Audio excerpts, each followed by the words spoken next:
Ryan's mom wore a massive beehive hairpiece to an awards show and accidentally blocked Rachel Weisz's entire view of the stage. I mean, I'm sure she likes meeting the celebrities, but isn't it the gift room is really her thing she enjoys?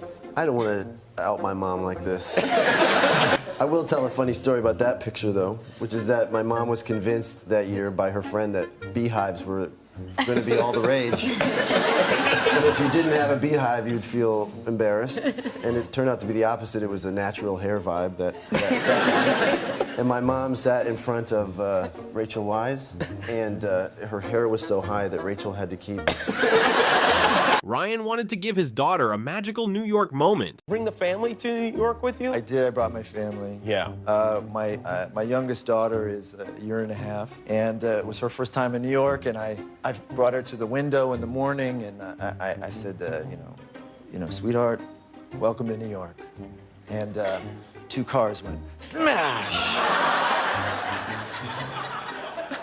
You know what's even weirder? What? There's a lady in New Zealand that makes dish towels with your face on them. And I'm gonna show you one because I want you to know it exists. 3 Ryan Goslings on a dish towel. Would you wash dishes with your own face?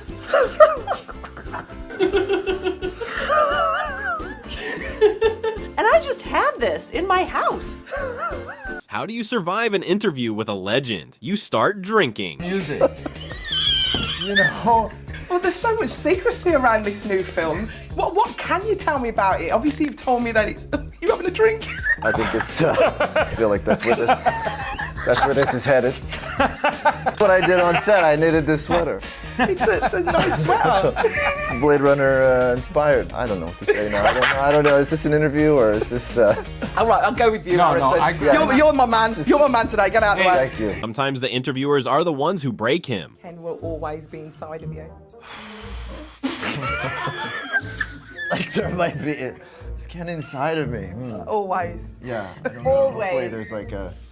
Yeah, I don't know. Was your uncle living with you? Yes. I walked into the room once and he was bedazzling a sequin white jumpsuit, and he said that he was going to be Elvis for a little while, and you know, would I like to help? And so I became his head of security. And he got my whole family in on the act. My mother was a backup singer, and honestly, it was one of the greatest performances I've ever seen. Oh, no, I found a dog on the film. Okay. So I was staying at this sort of go-to movie guy house in Atlanta. They were very precious about the house. What I didn't realize was that there's a strict no dogs policy. And then I was going to work one morning, and there's a little dog. It's below 0. And I thought, oh, what harm can it do? And I let it in the house. When I came back from work, it was like a fecal Jackson Pollock. It was like, did he have help? How is he still alive? You know? And so then I had to clean it all up, and then I had to hide the dog, and I spent like 2 weeks hiding this dog. And, you know, when it was over the last day, I didn't know what I was going to do with it. And actually, your driver, Bo, and so Bo took this little dog, and he went and lived on a lake with 100 acres, and he went to, you know, literally dog. So that's a nice story. That's a lovely story. Yeah, it is. We all know Sandra Bullock was obsessed with him during Speed, but the real plot twist, it wasn't one-sided. Co-star was the most fun to kiss. In honor of you, Keanu Reeves. That could have been me. Could have been you. You could have been kissing Keanu. I think about how sweet Keanu Reeves was and how handsome he was. It was hard. It was really, it was hard for me to like really be serious. Like he would look at me and I'd be like. Did y'all get together? Did you date him? Never dated him. Really? There was just something about me that I guess he didn't like. That's not true. I think it's true. No. He never. He was probably intimidated. Not because at you were- all. Yeah. There's nothing to intimidate. I'm not that. Yes, you are. But I think we're probably friends for that long because we didn't. Yeah. Right. That. The best part, Ellen made sure to tell him that. Did you know that she had a crush on you? No. Did you She have? obviously didn't know I had a crush on her either. Oh wow! I can't believe you both had crushes on each other, and you were so scared. We were working. Well, I know, but there's other people that work. Haven't you ever had a romance with somebody that you did a movie with? Um. Sounds like yes. I mean, make that face. Whether it's before or after. I mean, you can wait until it's over. Sure. Yeah. But that's so that chemistry was real because y'all really did both have feelings like that. Yeah. That's sweet. It was nice to go to work. Yeah. And I mean, she's such a wonderful person. Keanu's a motorcycle legend, but Kelly Ripa, she didn't care about the bikes. She just wanted the man. And you have a motorcycle company, right? Arch? I do, yeah. It's called Arch Motorcycles. Yeah, I would prefer if you guys just all made the motorcycles and didn't ride them. No. Kelly, riding a motorcycle is a kind of heaven. Yes. But going outside, feeling the air, the breeze, the wind, the sights, the sounds. All right, well, okay, fine. You can take me, Keanu, if you're begging. Paula Abdul had to shut down dating rumors, but she did catch him in a legendary moment. Paula, were the rumors true that you were dating Keanu Reeves after he starred in the Rush video? Please say yes. I wish. Yeah. I mean, I got to see him by accident. You know, it was like the funniest thing. I wanted to introduce myself to him. I hadn't met him yet. And I went up to his trailer, and the door was slightly open. He had headphones on, and he was air guitaring in his underwear. And I said, that's my boyfriend. Yes, but you never dated. No. Wow, that's too bad. I know. Drew Barrymore tried to challenge him on love, and Keanu shut the whole room down. I'm not a fighter, I'm a lover. I don't know, because if you're a lover, you got to be a fighter. How so? Because if you don't fight for your love, what kind of love do you have? No, I'm kidding. Speaking of Drew, imagine being 16 and Keanu Reeves whisks you away on a midnight ride. I was at this club, and it was my 16th birthday, and you came in, and you walked in, and you grabbed my hand, and you took me outside, and you put me on your motorcycle. Oh, my. And we drove at the warp speed of my life. Mulholland or something? And I was so free. I was such a free human being. And it was just this moment where I just remember loving life and being so happy. And I hold it so dear because the older we get, the harder it is to get to that feeling. Yeah. Even stars like Sarah Jones get flustered. She was busy falling off a horse, while Keanu was busy being a total pro. Because with John Wick, you can't just ride a horse. You have to come off the saddle. You're supposed to fall under it, hold onto the pommel. Excuse me. It's fine. And then shoot some guns. But when we were training, I couldn't really do it, and I fell. Not just Sandra. From Diane Keaton to Carrie Ann Moss, every woman who works with him basically wants to keep him. In the same movie, and he also loved me. He loved me a lot, not just a little tiny bit. It expanded. His love grew with time. Yes, okay. So I like him. I'll take Keanu. All right. Wasn't it back then, too, like, get off the phone, you know, Oh, yes. you're like You're on sharing. the phone for 6 hours. That's true. I know. You were on the phone with 6 No, hours I with wasn't, but like, him. I definitely hear was. at least You 4. were? Yeah. Really? Oh my God, I wasn't. Really? I Just loved like- it. It was so fun. Hanging off the bed upside down. When Suki Waterhouse had to pick a winner, she didn't even blink. Jason or Keanu? Yeah. It's like, I know. You'll Do have you to watch have- the movie to decide which. but what about for you? What about for Suki? Oh God, what an awkward question. I'd say Keanu. Yeah. He's like the best-looking 50-year-old man. Totally. And he's not anybody's stepdad or anything. I don't think, anyway. No one I know. Anyway. Ana de Armas learned the hard way. How's Keanu Reeves doing? He's awesome. I mean, got- Keanu's Keanu, you know. He is the best, right? He's a cool. We've been in Prague filming for 4 months. We still have 1 more month to go. Wow. And I'm in pain. I'm not gonna, You're in you know. But the other day, Keanu and I were rehearsing our very difficult stunt scene, and this man is just rolling and throwing me and doing these crazy stunts, and I'm like, I can't complain anymore. I'm done. Why? Because he is doing it. And he doesn't And complain? never. He's just, you know, Keanu. he truly is the best, and he's always. So he's like, Pro, Winona Ryder says their chemistry is the only reason the movie worked. What makes him the best? Pretty much everything. I mean, he's one of my favorite people to work with, to be around. I feel the same way about you. I knew that it was, the movie would only work with like someone who I have really strong chemistry with, and I've always felt like we did. We do. And it didn't stop there. This is memorable. You remember the exact moment you met each other. Why is that? Well, I had a pretty How do you not big, remember? healthy crush. I had on a the big, guy. healthy crush on you, too. But speaking of awesome husbands, you get to go to work and be Keanu Reeves' wife. That's not bad. Yeah, that was really easy. Hello, John Wick. Yeah, there he is. And it didn't stop there. During another interview, she kept praising him. I like working with Keanu, the great Keanu Reeves. He certainly is the great Keanu Reeves, isn't he? He's a mystical being, Keanu. He is definitely an internal creature and has an internal energy and is also weirdly very present.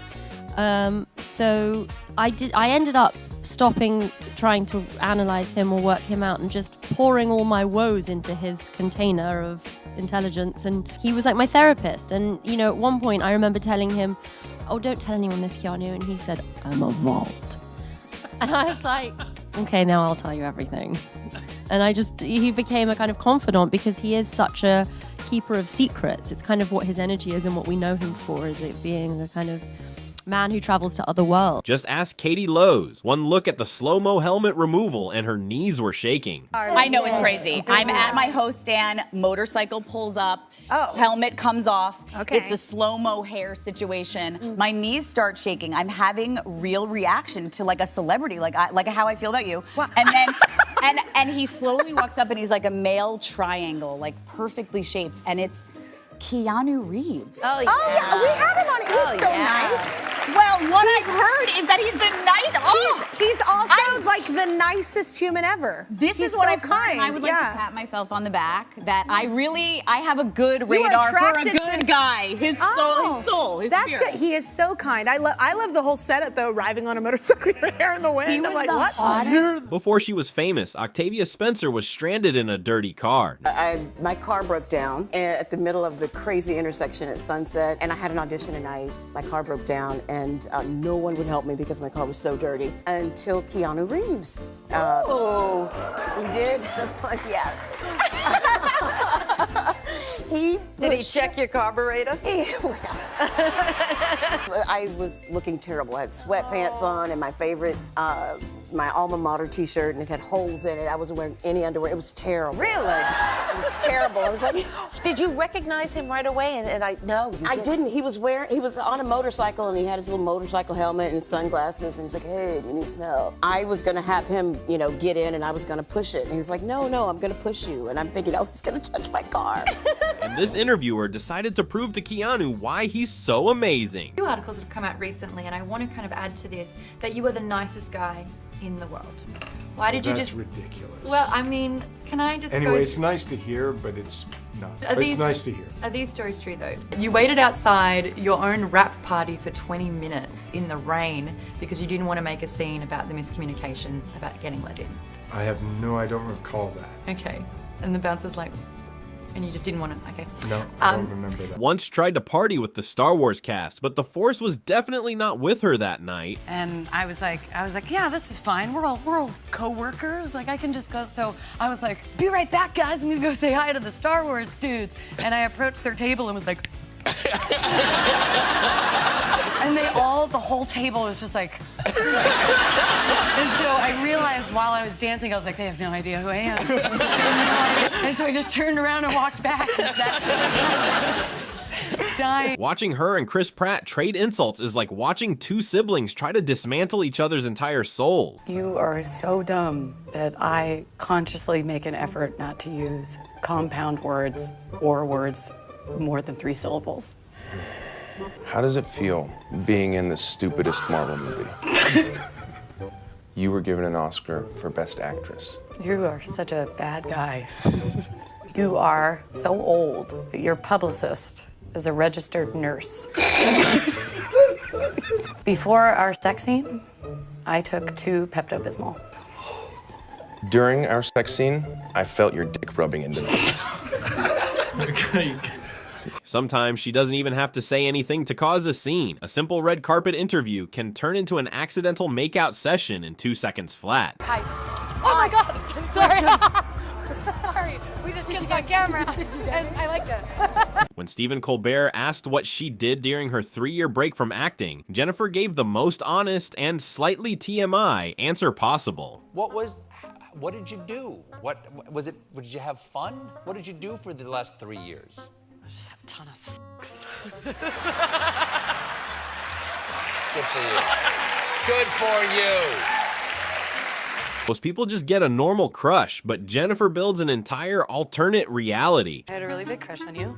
Real? Okay. Yes. And so I had this whole plan, like all week. I was like, he's gonna ask me out. He's totally gonna ask me out. No. And then like later in the week, I was like, oh, I'm gonna ask him out. I mean, he said like, surely, because I created the romance in my head because I'm delusional. Okay. And so I was like, okay, you know what? I'm doing it.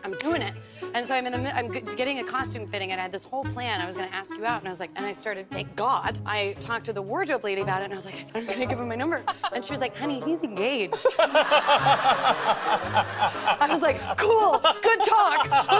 Ask her why she's always flipping off the paparazzi, and she'll give you a blunt answer. There's so many pictures of Jennifer Lawrence showing the middle finger. Because I'm an asshole. As a role model to young people, she tries to be careful with her words. Well, I think that we all know that that's not true, so we can just delete that. She once tried to peer pressure Jennifer Lopez into dancing with her. I go like this, and then I look, and he's gone, and it's just me looking at J-Lo and going, dance with me. And then she was just like, no. Because then she was just like, I think I'm just gonna observe. You made me look like a freak in front of J-Lo. Do you know what that feels like? Oh, stop it! Imagine telling a random woman on the street that Jennifer Aniston is better than Jennifer Lawrence, only to realize you're talking to Jennifer Lawrence. Can you name 5 Jennifer Lawrence movies? 5 Jennifer Lawrence movies? I know. Who is that bitch? You asked me about Aniston, I could tell you. Right, Jennifer Aniston is way better than Jennifer Lawrence. Do you agree? Yeah, much better. I love her. Prettier, funnier. Yes. Yeah, better movies. Yes, I love her. Yeah, overall. Yeah, great. I'm Jennifer Lawrence. We all know she has a potty mouth, but Conan tried to turn that talent into money for charity. It went exactly how you'd expect. You have quite the potty mouth. I have experienced it. Yes, you do. Well, here's what I was thinking. I was thinking maybe we could try and use this special talent of yours for good. We have a swear jar right here, and what we thought we'd do... Swearing is caring. Swearing is caring, and... That's great. Here's what we're gonna do, all right? I will put $100 into this swear jar for every swear you can say in 30 seconds, and then I will double that amount, and all the money will go to the charity of your choice. Is that a good idea? Are you ready? You're gonna have 30 seconds on the clock, and remember, this is for the kids. I'm doing it for on your mark, get set. For the kids. Go! Okay, mother balls, nipple, fart, waffle,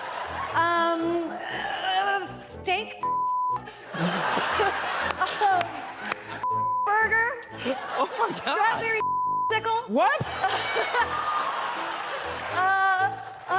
So like mother, father, brother, sister, stank, taint,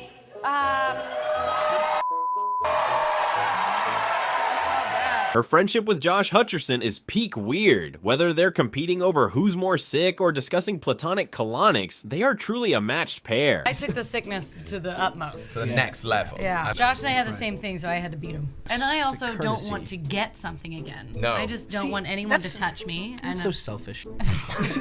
Sorry. If somebody wants to give you a bug, let them give you a bug. Exactly. Like Josh and I were talking about getting colonics together, but we were like, can we get a couple's colonic, but like platonic? Like a platonic colonic? From X-Men speeches to sci-fi drama, if Jennifer starts laughing, the whole production is shutting down. For the birthday girl. Aren't you gonna ask for my ID? I might not be old enough to drink. You having a little trouble? Certainly not old enough to drink. I made the Venus run a bunch of times. Jupiter, Uranus. And then along came.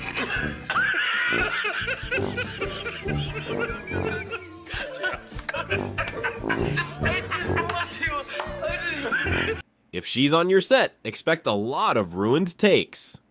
That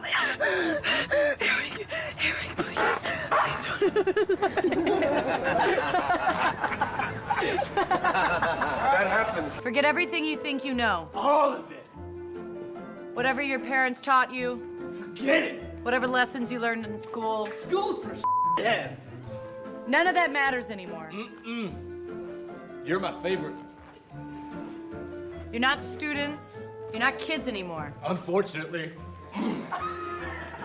You're X-Men. Yeah, let's go. Have a time.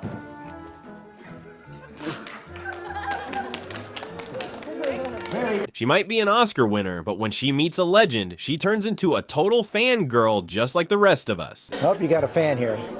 I was just trying to praise you. It's such a beautiful job. Thank I don't you. mean to crush on you. Yeah, you're being really rude. Good to see you. I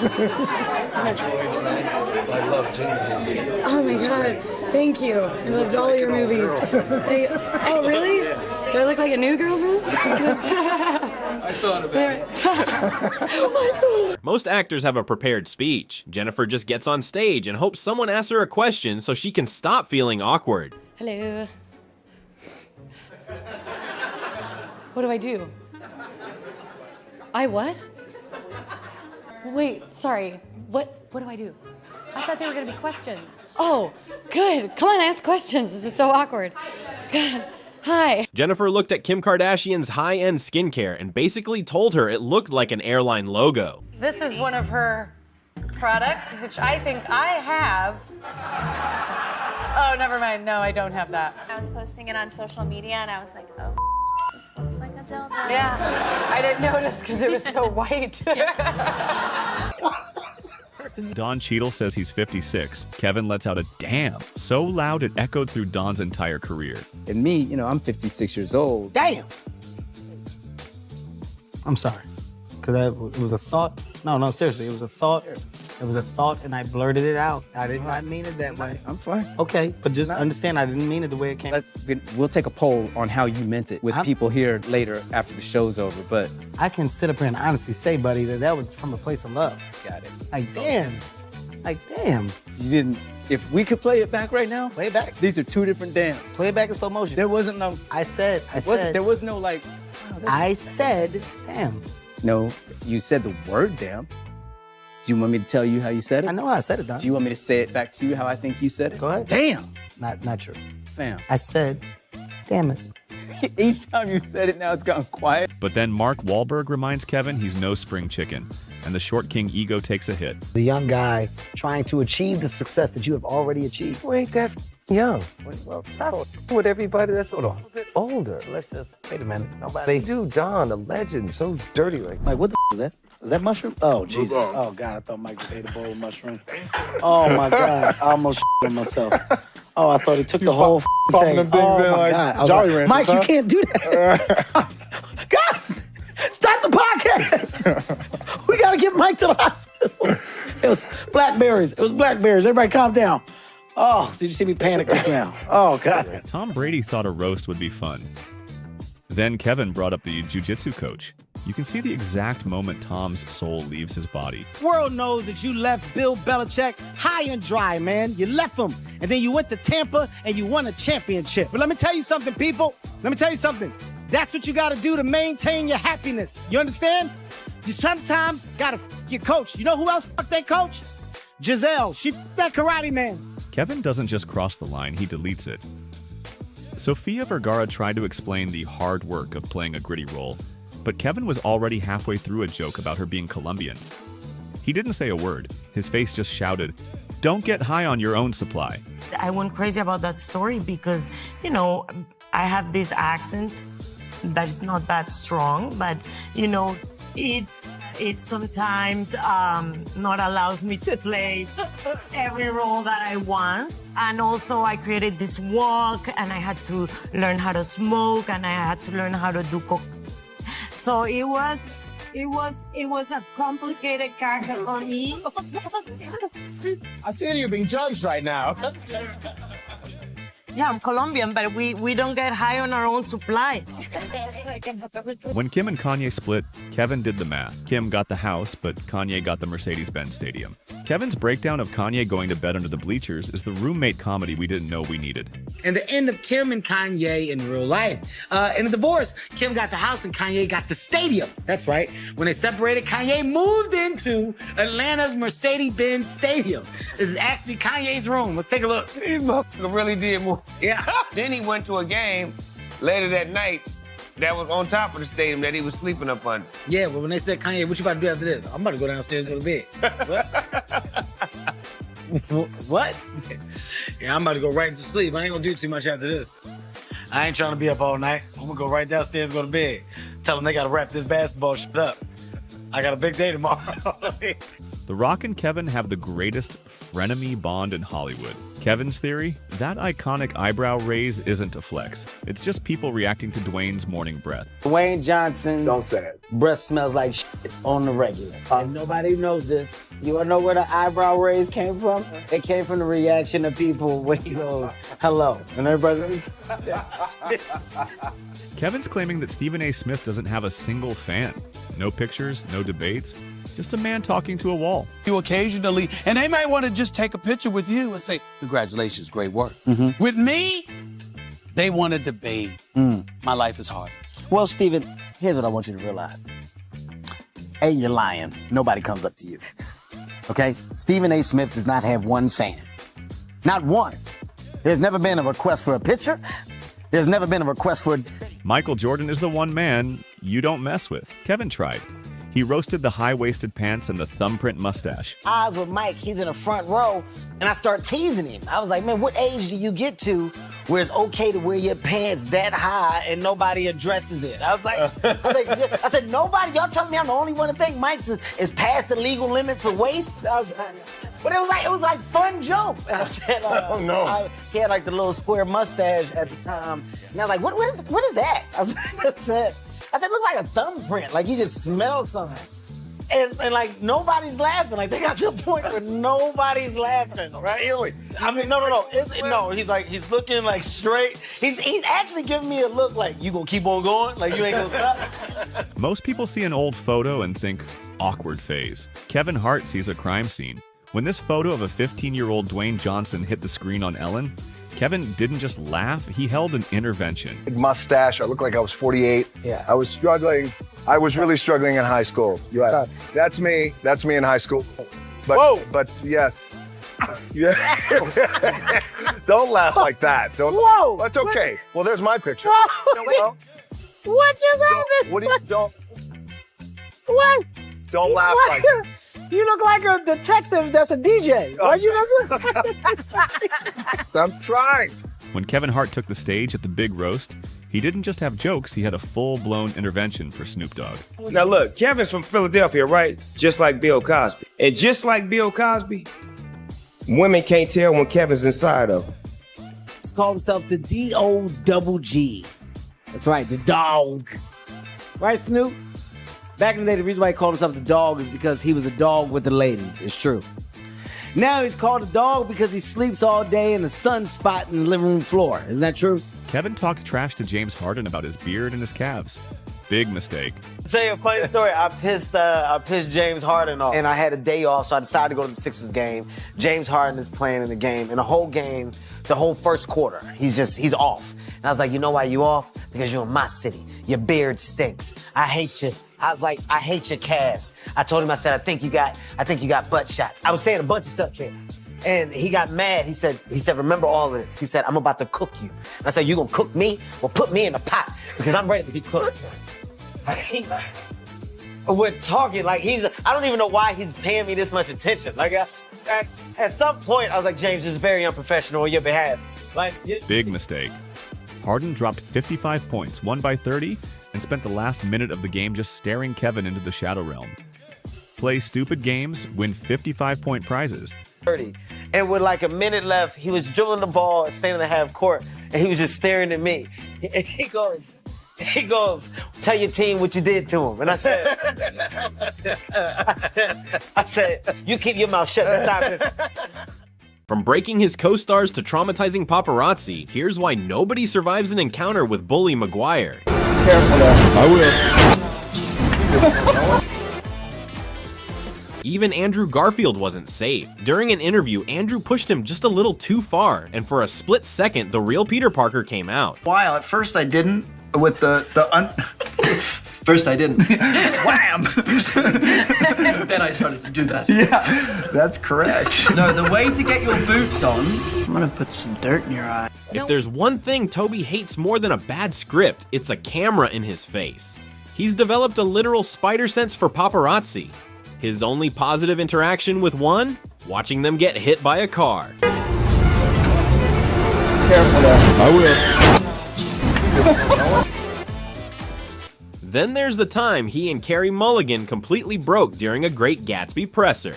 The interviewer is trying to be professional, but Tobey and Carey are in their own world. We are doing well. How was that for you, I guess, taking it all in? The minute you walk into it, we had Oh God, I was being really serious. Kids, and we're just fast friends.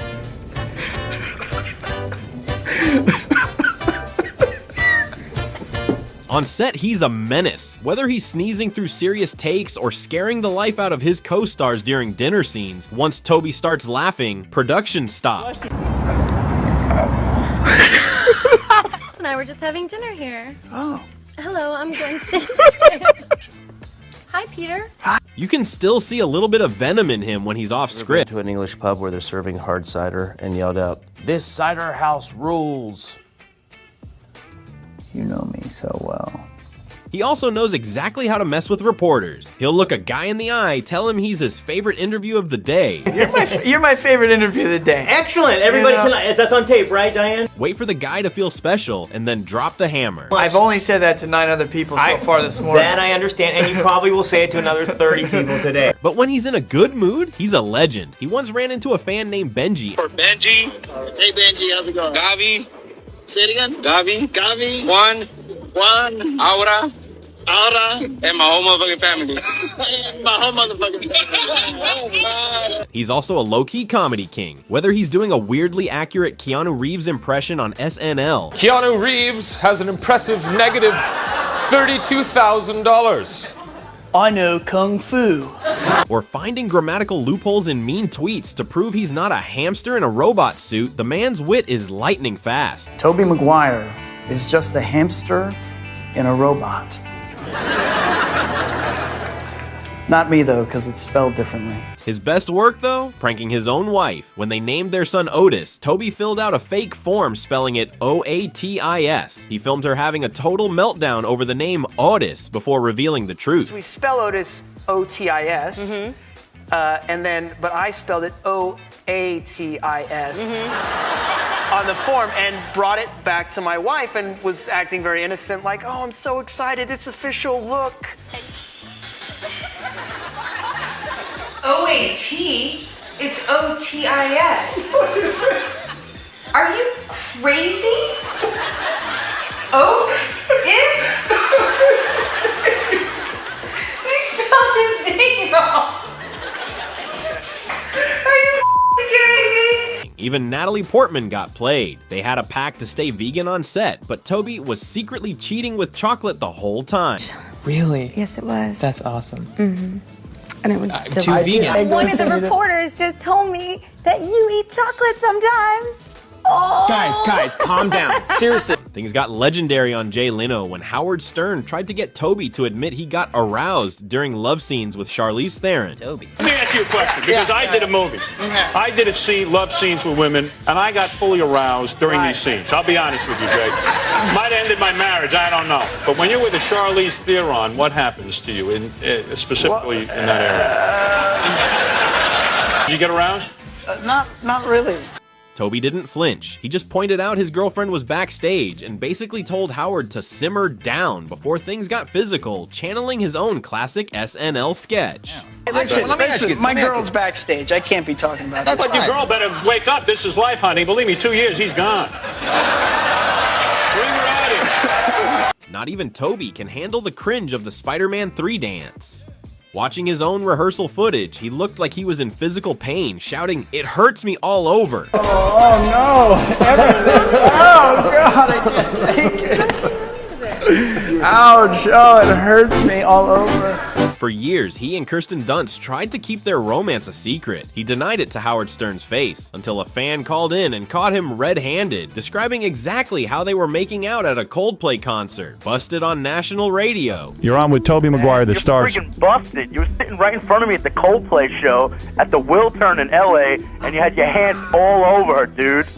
Give it up. You're right in front of me.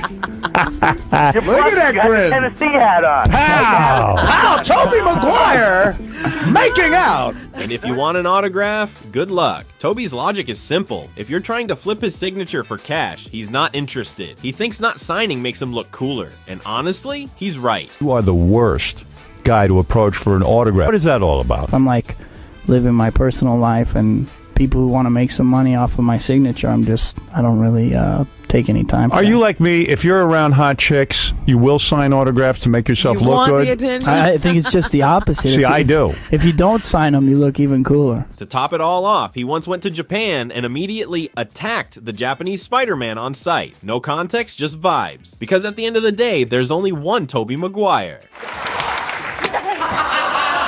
Most celebrities get weird fan requests, but Charlie Murphy, he once got a confession from a member of the KKK before he was a global star. What's the strangest thing a fan has ever asked you to do?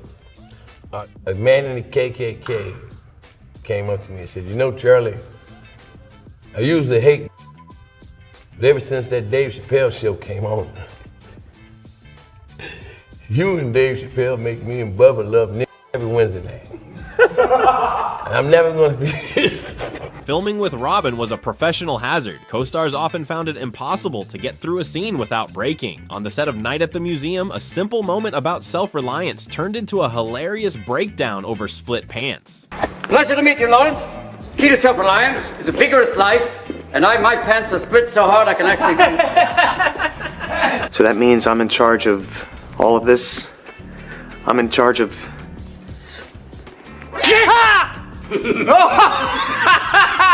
Oh my God. But mark my words, it's the last time I shall ever do so. Is that understood?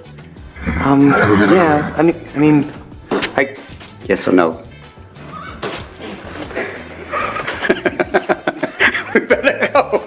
What's he like when you're there? He's cool because he found out I was there. Prince came over and said, "Hey," but he, Prince is shy, so I didn't know. I just heard this noise behind me, and I didn't know what it was. He just trying to get my attention. He was like, "Ooh." I was asking my friends. I was like, "What's that noise?"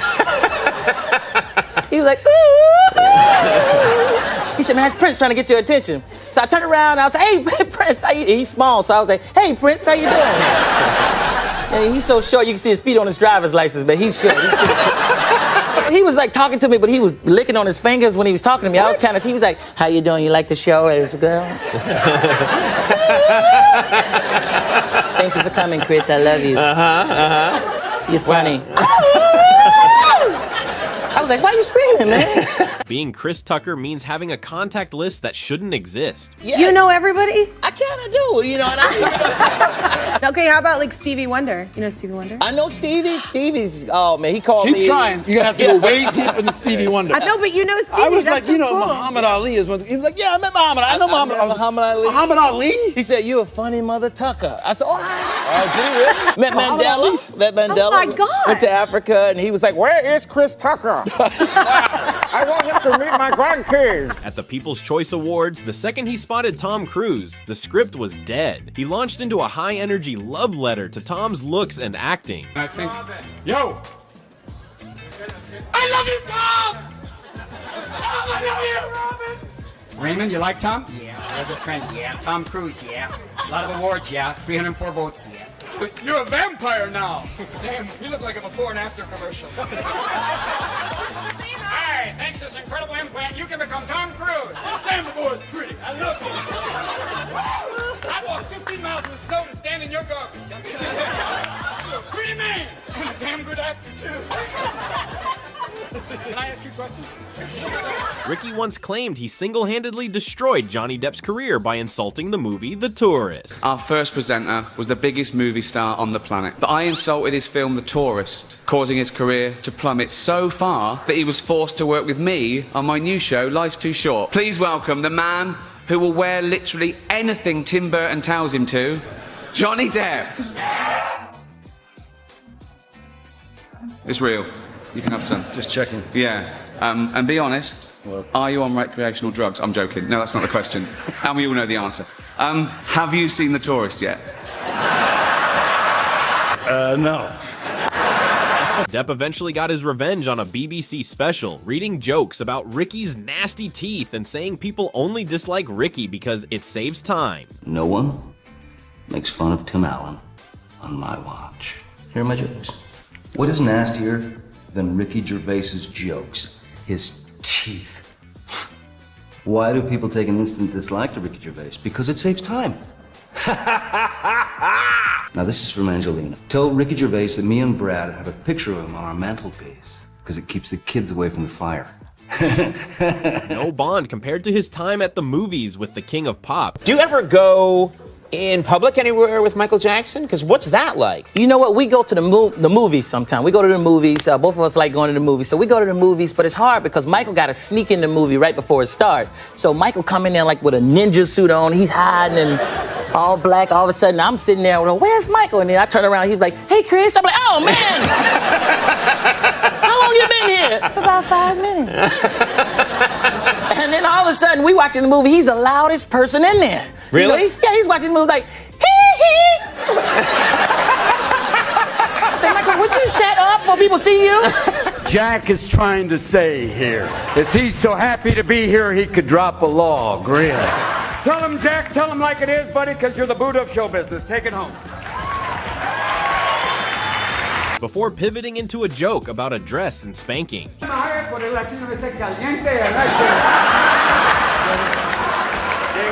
Not so bad. Great set of hands. Wait a minute, take it easy. I want to thank you for getting into that dress.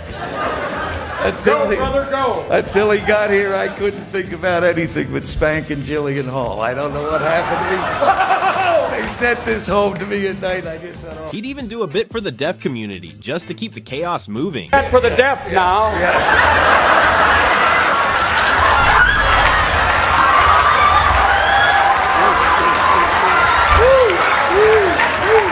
This is what happens when you give the Irish free drinks.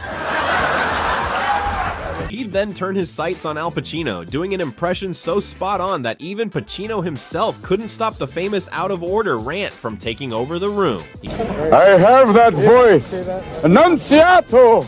Mandalaro che l'hai visto. No, don't. Arriva pure la gista, vero? Questa.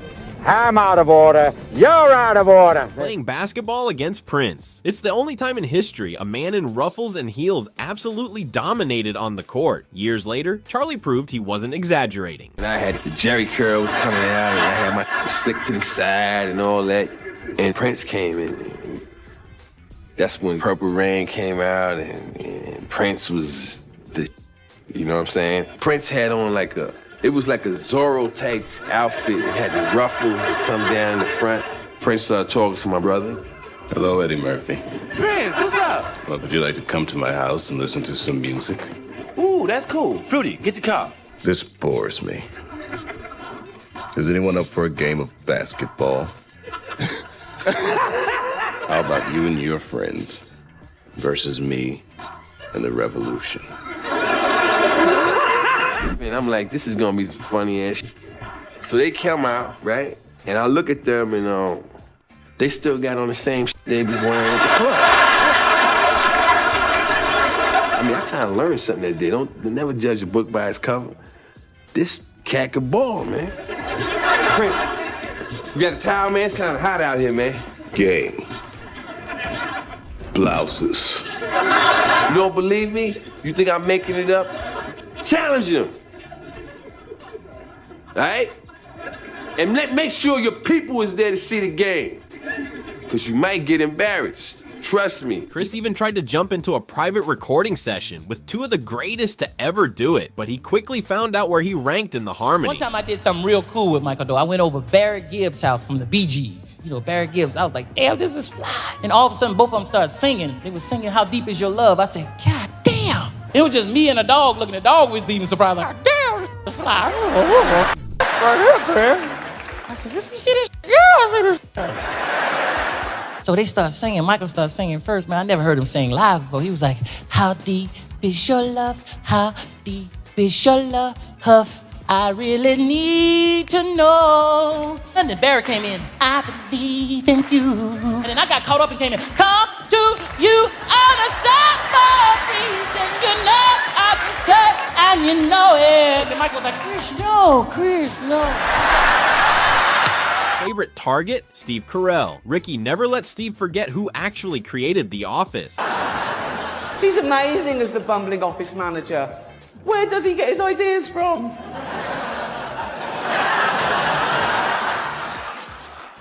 Let's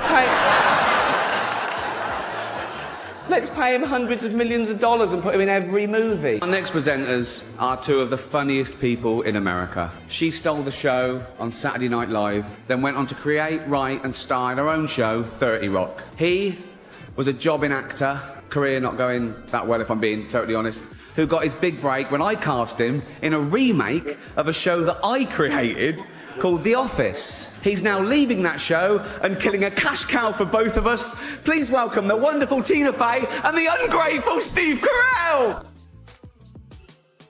When it was Robert Downey Jr.'s turn, Ricky listed his massive filmography. Wonder Boys. Sorry, these porn films. What? Kiss Kiss Bang Bang. Bowfinger. Really? Yeah. Up the Academy. Come on. He has done all those films, but many of you in this room probably know him best from such facilities as the Betty Ford Clinic and Los Angeles County Jail. Please welcome Robert Downey Jr.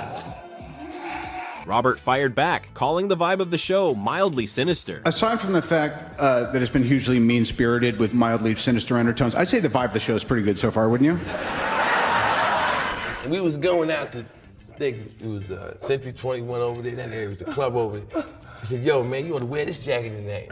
So the jacket was a green glitter busboy jacket. I'm trying to get my, I'm coming out the Navy, all I had was uniform. I put the busboy jacket on, and I had my chains and all that. And then we went to the club, and I thought I was clean, and we walking through the club, and I hear everybody go, yeah, man, Eddie Murphy, man. Oh, who's that behind me? Oh, that's his bro. What that dude? I don't know, he looked like he's a magician. Sometimes, being a global icon works against you. In Hong Kong, the locals didn't even know who they were looking at. Will think all Americans now are like Chris Tucker. Oh, man, Hong Kong. I was the only black person in Hong Kong. I was looking for black people. I said, where are the black people at? No black people, no. They thought I was Kobe Bryant, man. They didn't know who I was. Really? Kobe Bryant? Really? Like, Kobe, sign my autograph, Kobe. We love you, where's Shaq? We was out, Michael wanted to go to the record store or something, and let's go. And it was, only thing was in the car was a Spider-Man mask. So Michael said, I'll put this on, we'll go in and we get, I said, Michael, you can't do that. Spider-Man ain't gonna just be walking through the mall, ain't nobody they gonna know it's you, Michael. He's like, no, he won't. Chris, it'll work. We go in the mall, and he was getting away with it until people figured it out, because I was with him, and he was like, Chris, is that Michael Jackson in that Spider-Man mask? What, do you consider him your president? Stop. You mean Donald? Are you serious? Believe me. I know Chris Tucker. He's a great comedian, great guy. I like him. It's true. I do like him. I met him. I didn't say much, but I said hello. When I watch television, is it me or do commercials have nothing to do with the products anymore? You see, this lady had a black eye. Did you see that? It threw me for a loop. No, I didn't see the lady, she comes on TV. She got a black eye. She's crying. She's like, I smoke. My husband me. And then a voice comes on and says, got milk? I was like, what the hell is that? What does that have to do with milk? don't even get him started on the natural sense of Europe and why he had to flee Paris. I ran out of deodorant in Paris and actually had to catch a train to London to find another stick. You know, they all carry that bread under their arms. Like, ew. Ew. Keep that bread for yourself. There's butter for that. When Jon Stewart won the Mark Twain Prize, Dave showed up to give him the most brutal tribute in history. I'm not here because I love Jon Stewart. I'm here because he loves me. Because there's never been a time that I called on him and asked him for his help that he wasn't the first responder. When it was half-baked and I was doing my first movie and I needed a celebrity lift, John was the first one to say, I'll do it. I don't even know if you smoke weed. You seem like a coke guy. When Kevin Hart got his award, Dave showed up just to remind him who the real boss was. Kevin is one of the greatest comedians I've ever seen. And Kevin is one of the greatest men that I've ever known. Hello, Jerry. And I am honored to know somebody like you. I really wish you would come when I won this award. No, niggas was busy, And one day, my son came home and was looking at me like I was crazy. And I said, what does that look in your face? And he said, Kevin Hart just said in an interview that you were one of the greatest comedians that ever lived. And I was like, yeah. But in my mind, I was like, he did? And I thought to myself, if I ever had a chance to honor you in front of your family, boy, I'll come running. I just wish it wasn't this Sunday because I was supposed to be in Jamaica. People think Dave just started being controversial, but he's been pushing buttons since the late 90s. You ever go like on those history tours? I went on one. Yes, I do. I went to Williamsburg, Virginia. They do it up because it's like old town Williamsburg. They preserved it from 1700. And they even go as far as to have like black dudes walking around like in the little costumes. Hey, how you doing now, sir? And then like I left the group. I split up from the group, and one of them black dudes seen me. He was like, hey, bro, help me.